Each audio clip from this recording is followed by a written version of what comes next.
ఒక గ్రామంలో ఒక ముసలి రైతు చనిపోతూ తన ముగ్గురు కొడుకులకి 17 ఆవులను ఆస్తిగా ఇస్తాడు. అయితే ఆయన వింతైన విల్లు రాస్తాడు. పెద్ద కొడుకుకి సగం ఆవులు ఇవ్వాలి, రెండో కొడుకుకి మూడో వంతు ఇవ్వాలి, మూడో కొడుకుకి 9వ వంతు ఇవ్వాలి. కండిషన్: ఏ ఆవును చంపకూడదు, ముక్కలు చేయకూడదు, పచ్చి ఆవులనే పంచుకోవాలి. కొడుకులు లెక్కలేసుకుంటే పిచ్చెక్కిపోతుంది. 17లో సగం అంటే 8.5 ఆవులు. ఆవును సగం చేయడం ఎలా? ఊర్లో అందర్నీ అడిగారు. ఎవరికీ లాజిక్ దొరకలేదు. గొడవ పెరిగి రాజదర్బారుకు వెళుతుంది.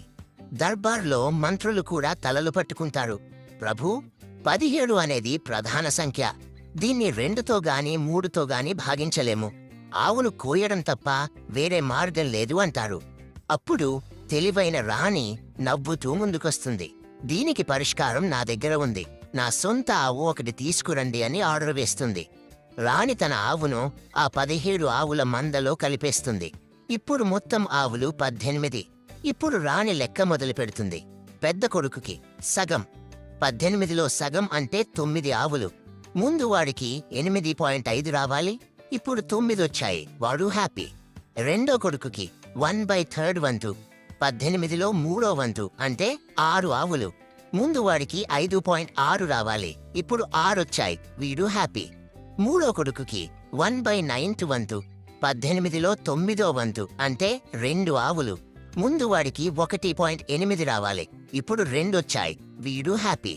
ఇప్పుడు మొత్తం కూడితే 9 + 6 + 2 = 17.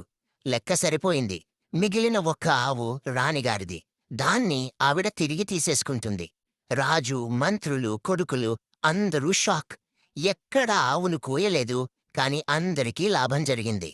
అసాధ్యంగా కనిపించే సమస్యలకు సరైన ఆలోచనతో సులభ పరిష్కారం ఉంటుంది.